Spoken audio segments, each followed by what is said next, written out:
ka-vibes, paano kung ang taong minsan mong minahal sa nakaraan ay makikita mong muli? Isang tao na nagdala ng magagandang memorya sa buhay mo, ngunit ipinaghiwalay ng kapalaran sa'yo. Paano kung sa pangalawang pagkakataon, susubukan ulit kayo ng tadhana? Isang pagmamahalan na maaring naudlot nung una pero may pag-asang manumbalik muli.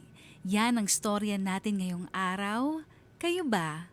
Naniniwala ba kayo, ka-vibes, sa second chances? DJ Kakay, ako si Ella. Nung una, hindi ako naniniwala sa second chance. Bakit mo nga naman gugustuhin sa pangalawang pagkakataon yung unang tao na nanakit sa'yo? Pero DJ Kakay, depende pala sa sitwasyon yan at sa tao, no? Kung minsan, ang second chance is all we need. Kahit hindi nakaplano, kahit hindi inaasahan. Gusto kong ikwento ang naging buhay ko. Sa iba siguro ay love story ito. Pero para sa akin, ito ay isang magandang leksyon kung saan natutunan ko din bumangon. Natutunan ko din na magmahal muli. Hindi lang ang isang tao na minsan ko nang binaon sa limot, ngunit pati na rin ang aking sarili. DJ Kakay, nagsimula ang lahat nung high school reunion namin. Simple lang yon na reunion, biglaan. Hindi talaga magarbo na plano pero napagkasunduan na magkita-kita kami na naging malalapit noong batch namin. Particular na yung section namin. Sa totoo lang, wala naman akong gaanong inaasahan noon pero ang hindi ko alam, magbabago ang lahat. Ella, asan ka na ba? Pupunta na ako, Mare. Pasensya na ha. Traffic kasi rush hour. Alam mo naman, ang lapit-lapit nga lang ng bahay mo. Ikaw pa ang late. Alam mo, hindi ka pa rin nagbabago. Tanda ko dati, ikaw ang parating late sa klase. Sorry na ha. Ito naman, naalala mo pa rin yun? Oo naman. Kasi tandang-tanda ko kung paano ako nadamay.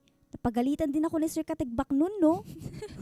Ikaw naman kasi, pinahalata mo masyado yung pagpuslit ng bag mo sa bintana. Ang ingay-ingay mo pa. Ay sus, number 1 kang noisy sa klase nun, Mare. Huy, syempre nung high school lang yun, no?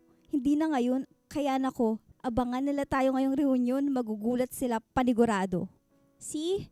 Anong noong high school lang? Ikaw pa rin yan, no? Madaldal, tsaka may pagkachismosa. Ewan ko sa'yo, Mars. Ikaw talaga, grabe ka sa chismosa, ah. Pero nga pala, naalala ko, ang balita ko kasi, paano kung dumating si high school sweetheart mo? Uy. Tignan mo, saang chismis mo na naman nakuha yan? Alam mo, malapit na ako, dyan na lang tayo mag-usap. Aba, biglang change topic? Ngayon pa lang, maghanda ka na. What if makita mo ulit si Jed, di ba? AKA, your high school lover. Jedella pa rin. Uy! Yung power couple na section natin. Mare, ano ka ba? Dati pa yun. Lakas mo talaga magbiro, ha? Sus, hindi mo ba siya na-miss? Nabanggit ng kaibigan kong si Laika ang aking naging high school boyfriend, si Jed. Kinabahan ako nung narinig kong muli ang pangalan niya, DJ Kakay. Hindi ko alam kung bakit pero siguro dahil matagal ko na talagang hindi nakikita si Jed.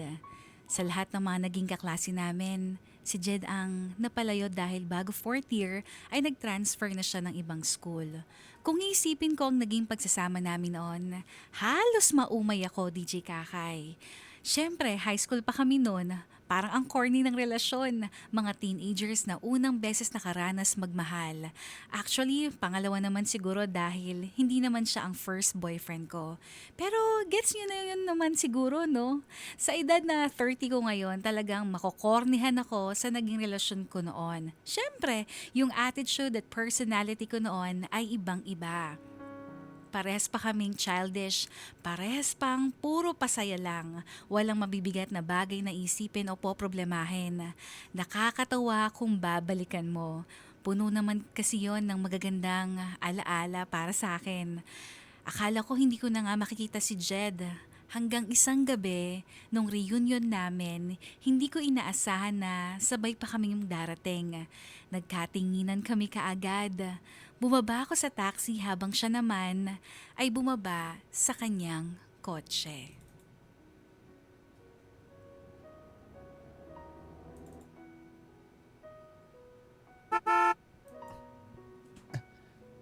Ella?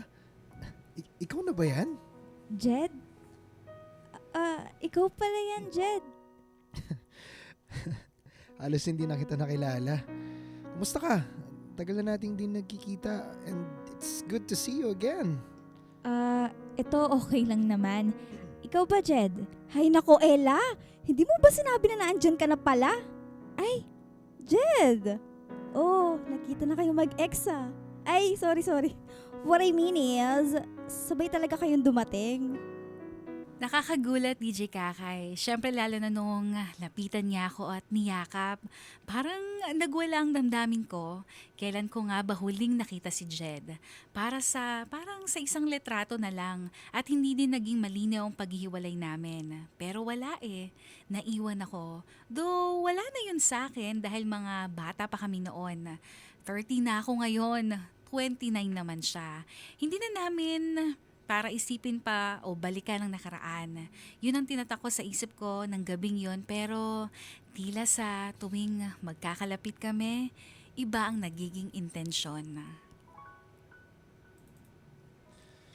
Ay, Ella. Ito kumain ka na ba ng cake na dala ni Rosemary?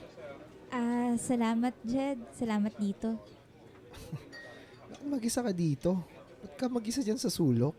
Asan sila Laika? Tsaka sila Mona? Kausap nila Arthur. Tsaka, tignan mo.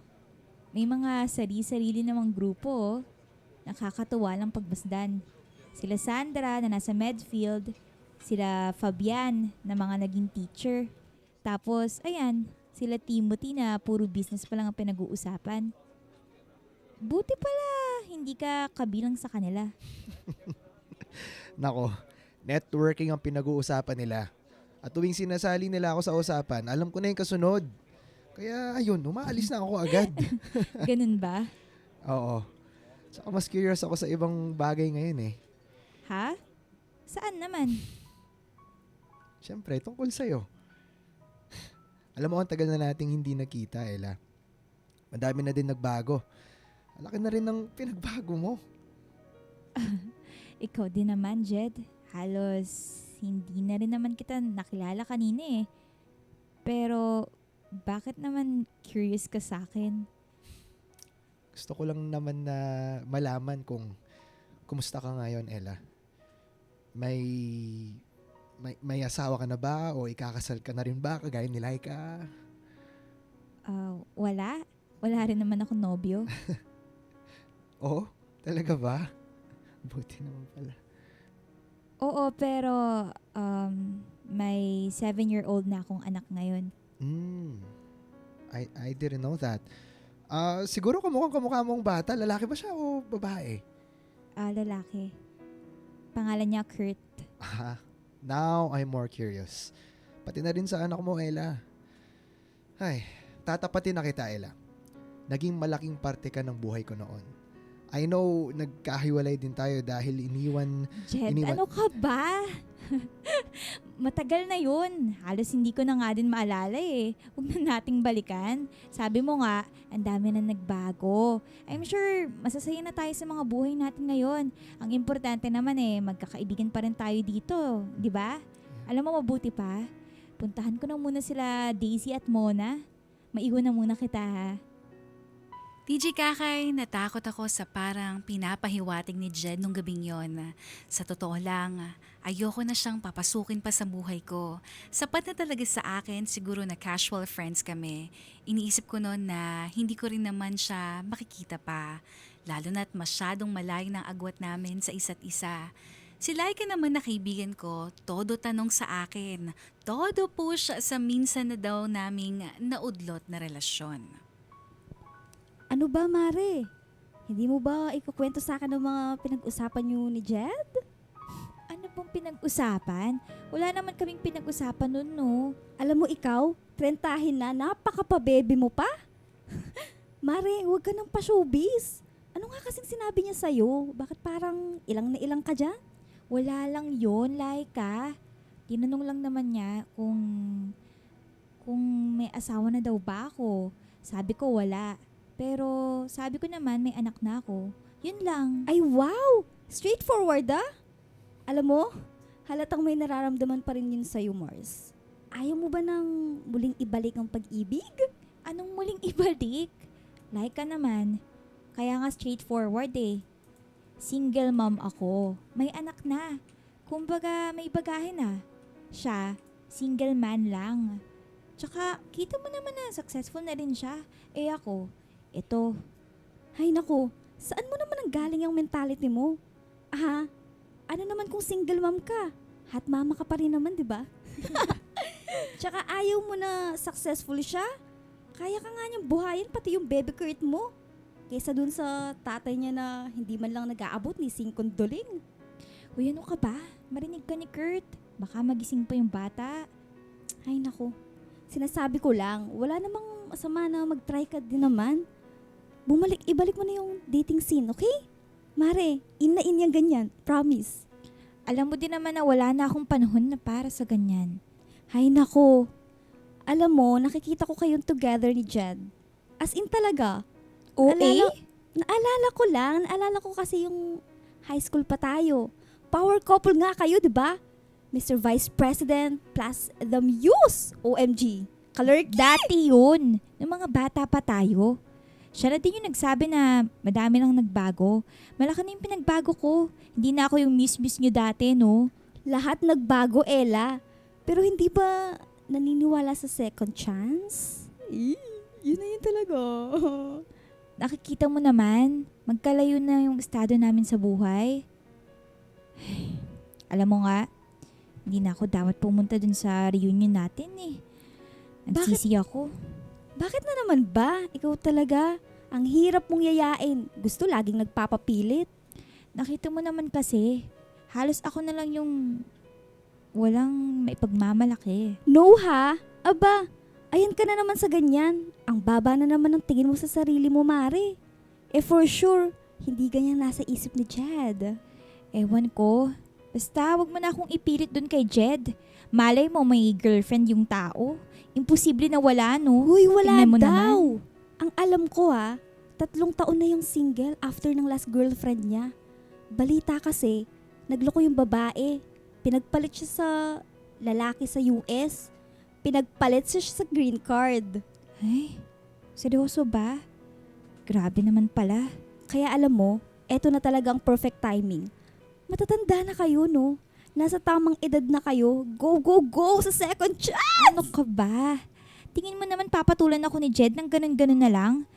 May Kurt na ako, may anak na ako. Mabuti naman na tao si Jed. For sure magiging mabuting ama din siya. Tsaka tingin mo ba, hindi tatanungin ni Jed sa akin ang number mo kung hindi siya interesado sa'yo? Ha?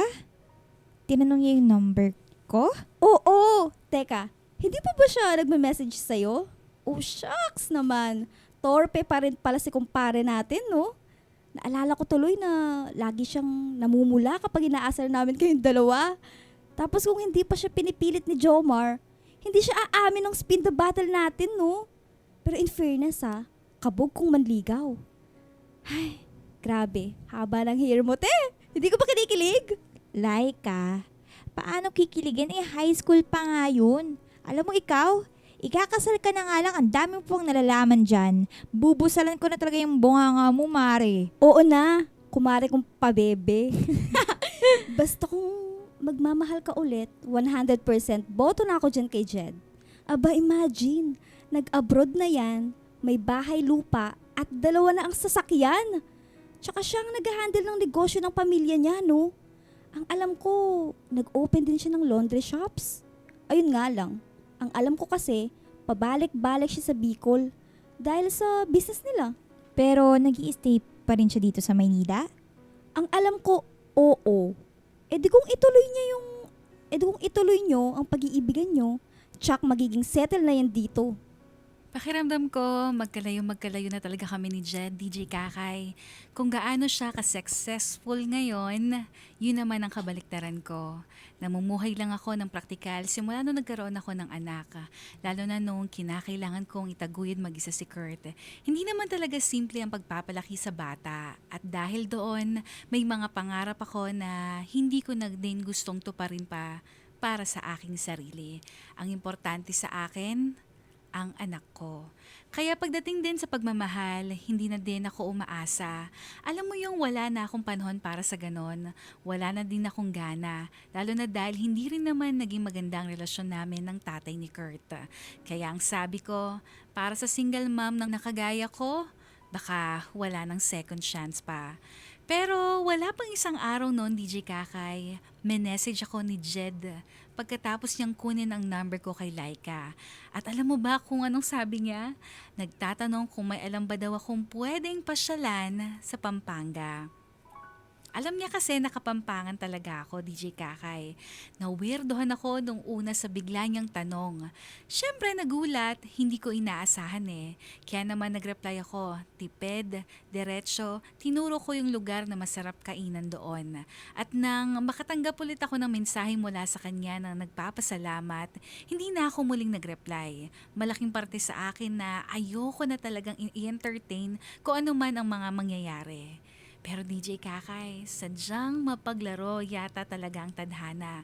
Sa lahat ng lugar na pwede ko siyang makitang muli, hindi ko inaasahan na sa Baguio pa habang nagbabakasyon siya at habang naroon ako para sa isang team building.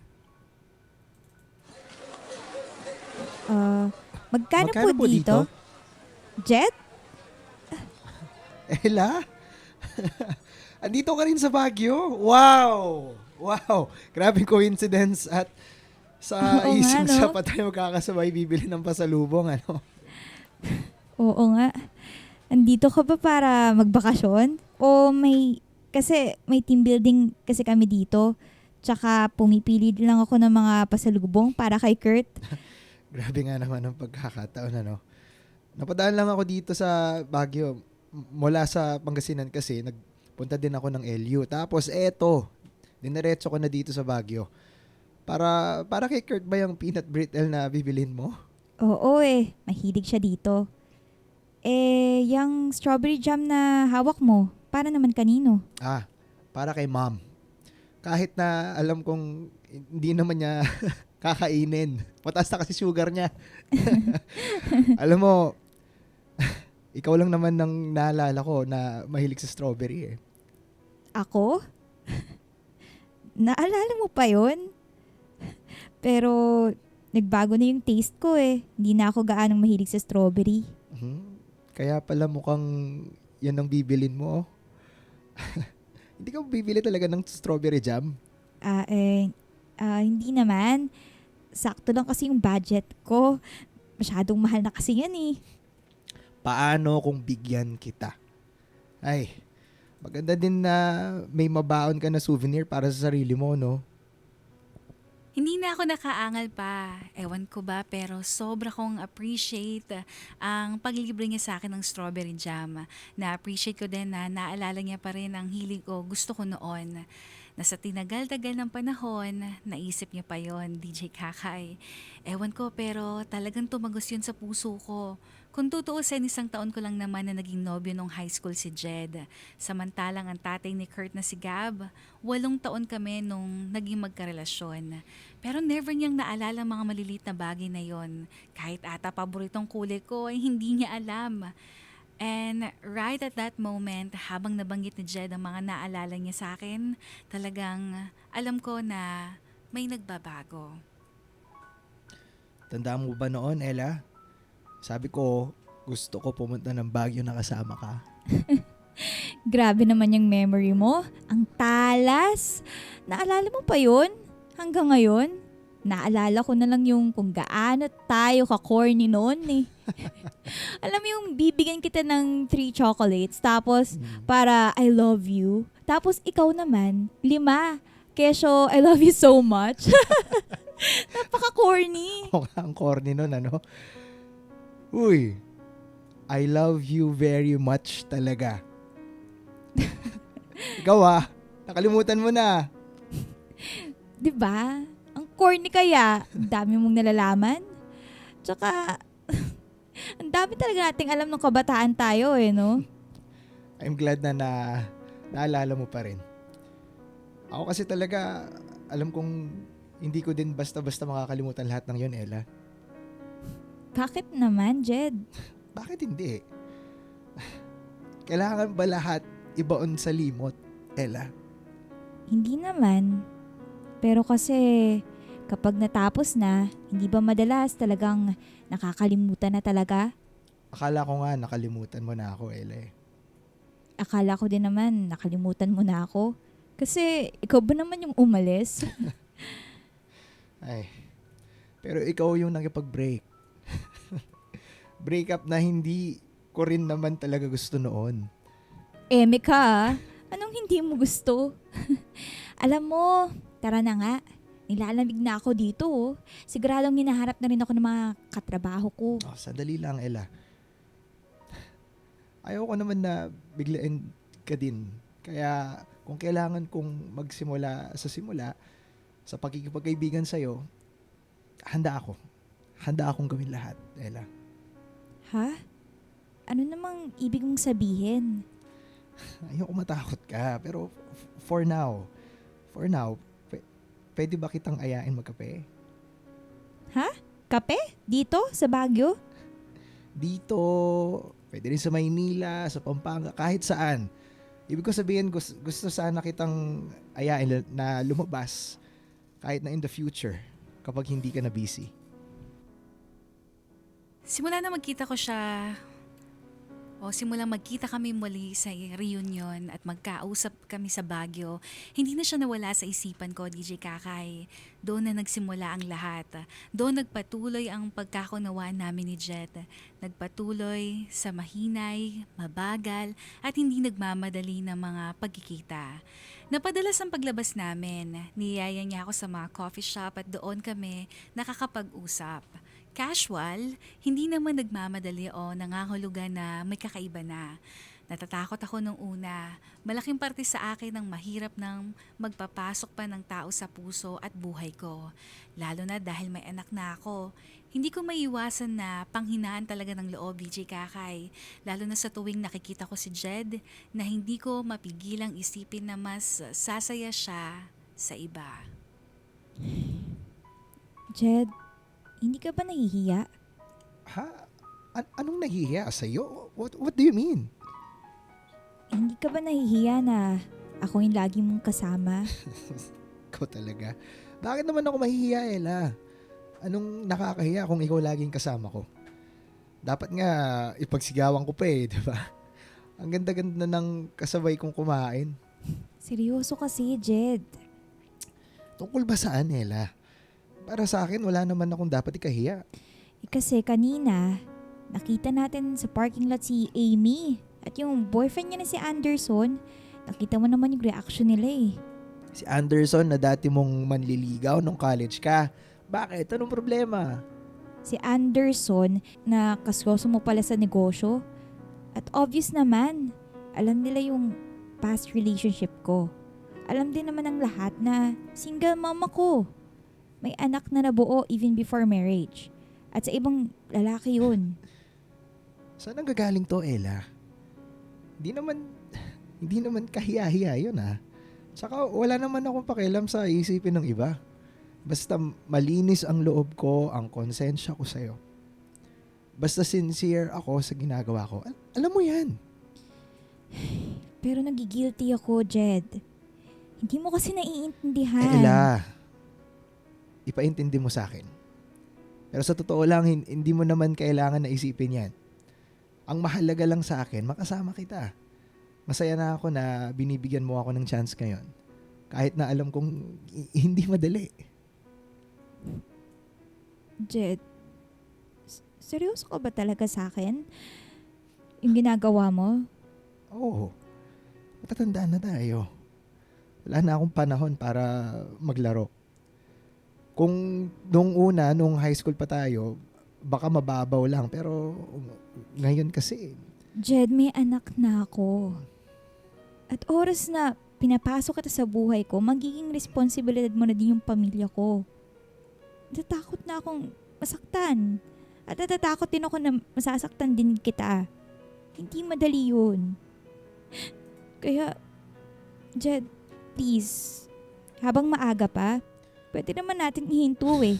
Ella, wala ako ibang gusto ngayon kundi mas lumalim pa etong meron sa atin. At handa ako. Handa ako sa lahat. Sana tanggapin mo din ako sa buhay mo. Sa buhay niyo ni Kurt. Hindi mahalaga sa akin ang nakaraan mo, Ella. Kung hindi man naging maganda ang naging relasyon mo at kung may anak ka man, ang nakikita ko lang din ngayon ay kung gaano ka katatag bilang isang babae. Kung gaano ka mapagmahal na isang ina. Jed naman, hindi ka man lang ba nagulat nung nalaman mo na may anak na ako? Oo, nagulat ako. Nagulat ako sa nalaman ko, Ella. Pero trust me, mas lalong lumalalim ang nararamdaman ko sa'yo. At sa tuwing sinasabi ko sa'yo na malaki ang ipinagbago mo, ibig ko sabihin talagang hindi ko inakala na ganito ka nakagaling, kaganda at kahanga-hanga ngayon. Gusto mo na bang ipapakilala kita sa kanya? Gusto mo bang ipakilala na kita kay Kurt? Yun ang pinakamahirap na bagay para sa akin. Mahirap magpapasok ng tao sa buhay mo. Lalo na kung kasama nito, ay kailangan ko rin siyang papasukin sa mundo ng anak ko. Hindi madali pero nang formal ko nang dinala sa bahay si Jed habang may dala siyang laruan para kay Kurt, doon ko nakita ang posibilidad. Ang posibilidad ng second chance. Ang possibility na baka this time, tama naman ako, na baka this time hindi ako kailangan matakot. Ang minsan naming relasyon nung high school ay ibang-iba sa ngayon. Ang aming mga pagkikita na alam kong puno ng tensyon, ng bigat at hindi maipaliwanag ng mga damdamin. Pakiramdam ko, nabawasan ako ng tinik o malaking pasanin ang nawala sa akin nung nakita kong masaya na nakikipaglaro si Kurt kay Jed. May kung anong ilaw ng pag-asa sa puso ko ang nabuhay. So ano? Nakilala na ni Kurt ang future papa niya? Future papa? Ayan na naman si overthink. Huwag nga kung ano-ano iniisip mo dyan, Mare. Bagay na bagay kayo ni Jed. Please lang. At pasalamat ka na lang talaga na nagmana si Kurt sa'yo at hindi dun sa ex mong mongoloid. Bunganga mo naman, Laika. Nangangamba lang ako. Kasi alam mo naman na natatakot ako magmahal. Dahil hindi lang naman ako yung masasaktan dito sa huli. Kundi si Kurt din kung sakali. Ay, paano ba? Tatawagin niyang papa o daddy si Jed? Advance mo naman kasi mag-isip. Okay lang siguro yung tito muna. Hindi pa rin naman kayo official ni Jed, di ba? Teka, may label na ba kayo? Hindi ko talaga alam. Hay nako. Alam mo, baka hindi talaga para sa akin yung pakikipag-date-date na to. Mabuti nung bata kami, nung bata tayo. Mabuti nung high school. Wala naman talaga tayong komplikado na iniisip nun eh. Puro mga kakornihan lang. Yung mga bagay na masasaya. Baliw! Mare, pwede mo pa rin naman gawin yun ah. Paano? Sige nga. Kung puro saya lang yung iniisip ko noon pa man, edi sana baka 3 na yung anak ko. Wow ah. Talagang binalak mong sundan si Bebe Kurt? Aminin mo, mahirap din naman talaga. Oo, kaya nga hanga ako sa'yo eh. Hanga ako sa'yo kasi ang tatag-tatag mo. Nagawa mo lahat-lahat para sa'yo at para kay Kurt. Kaya this time, isipin mo na lang din kung saan ka sasaya. And I'm sure, dun din magiging masayang anak mo. Nabubuhayan ako ng loob sa tuwing kasama ko si Jed. Sa totoo lang, parang nawawalang mga problema ko. Pakiramdam ko, DJ Kakay, may tao akong kasama na handang lumaban sa buhay. Hindi na ako mag-isa. Hindi na ako malungkot. Hanggang isang araw, na-hospital ang anak kong si Kurt. Nagka-dengue kasi siya.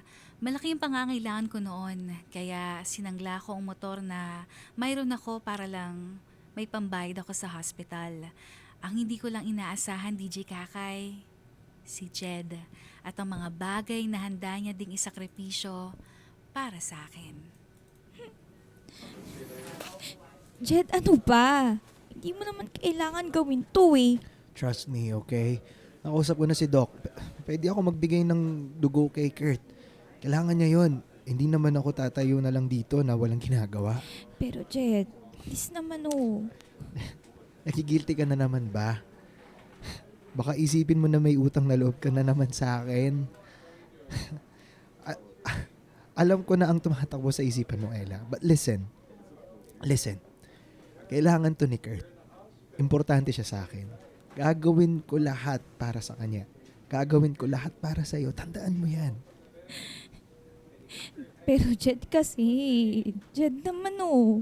Ang dami mo nang naitulong sa akin. Ang dami mo nang nagawa para sa akin. Pinautang mo na din ako ng pera para sa hospital bills. Ano pa bang gagawin ko para pasalamatan ka? Hindi ko alam. Makinig ka sa akin, Ella. Please, wala kang dapat gawin para pasalamatan ako. Sapat na sa akin lahat ng to. Yung atensyon at second chance na binigay mo.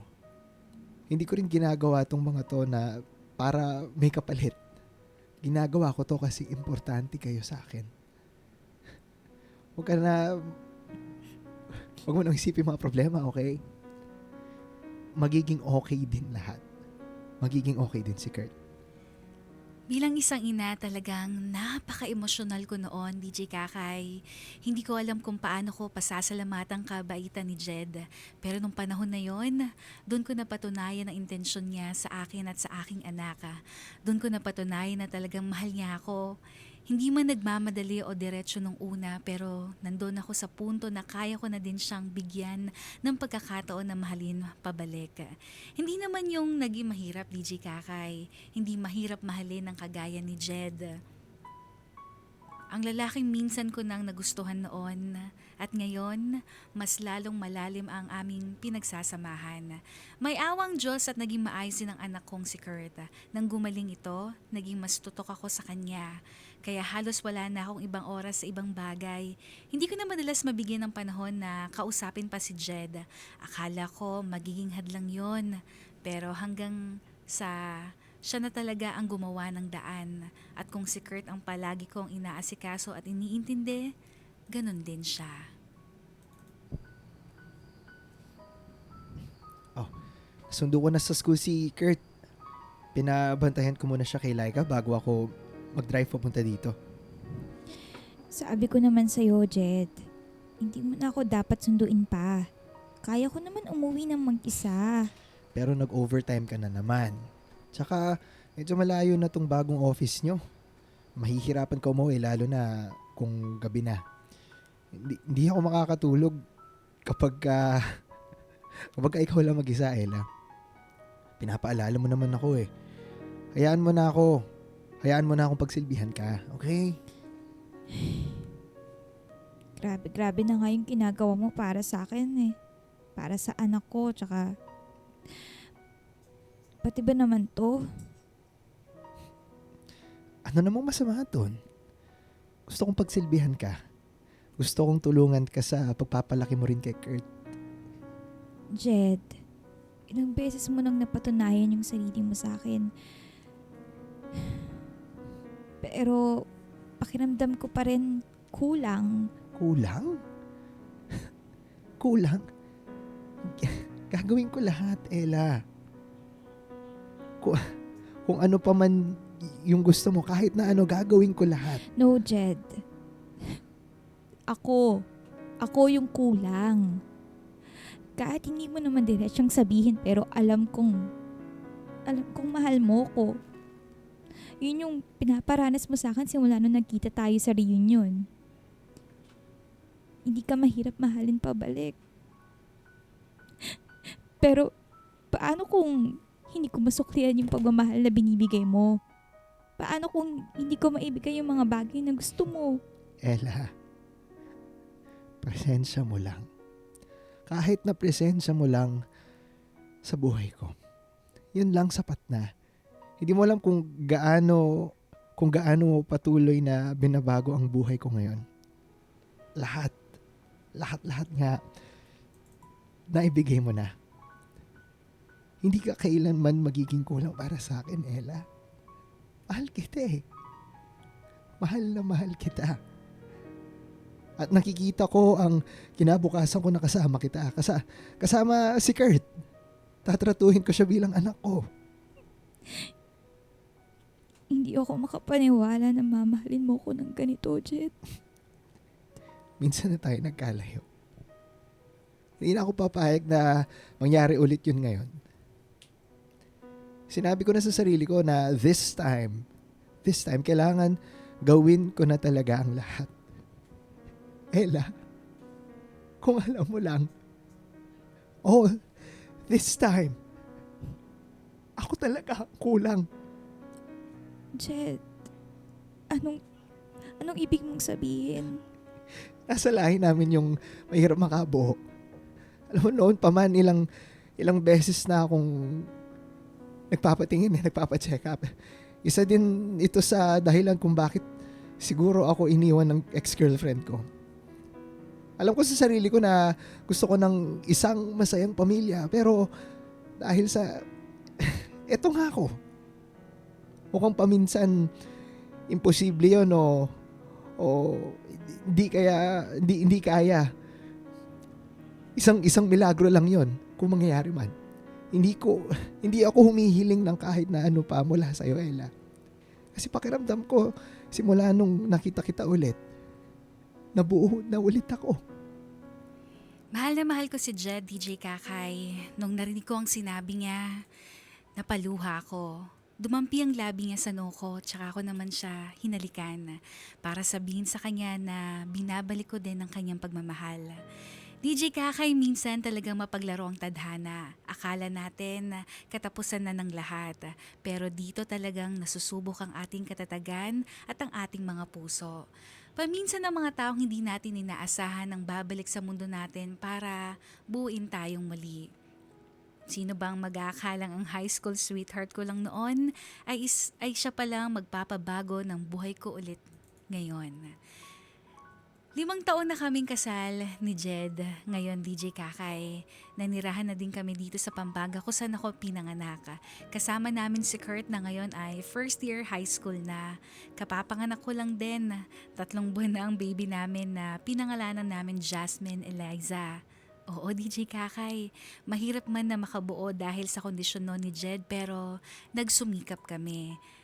Nagmahalan at mas pinatatag ang aming pagsasama. Kaya doon ko masasabi na talagang ibang pinagdaanan naming dalawa. Ang aming love story na hindi ko din inaasahan pero ngayon napakadaming dala na leksyon para sa isa't isa. Ang bilis talaga ng panahon. Itong Valentine's Day na ito, patuloy ko din talagang naisip na naging high school relationship namin noon. Kaya naman nagawa ko ikwento ito sa lahat ngayon. Iba't ibang klase ng pag-ibig ang mararanasan natin sa buhay, Yung napaka-corny pero nakakakilig ng mga bata tayo. Isa namang pag-ibig na ibibigay mo ang lahat pero magsisilbi lang itong leksyon at pag-ibig na magpapatibay palalo sa puso. Pero ang pag-ibig na totoo at hindi na natitinag ng pagsubok, yun ang pinaka nakakaginhawa. Nandun ang security, nandun ang mga simpleng bagay na hindi mo na kailangan hanapin pa. Nandun ang pagmamahal na walang katapat. Maligayang araw ng mga puso sa inyo, DJ Kakay. Sana ay mapuno ng pagmamahal ang bawat isa. Muli, ito po si Ella. Salamat sa iyong pagkikinig.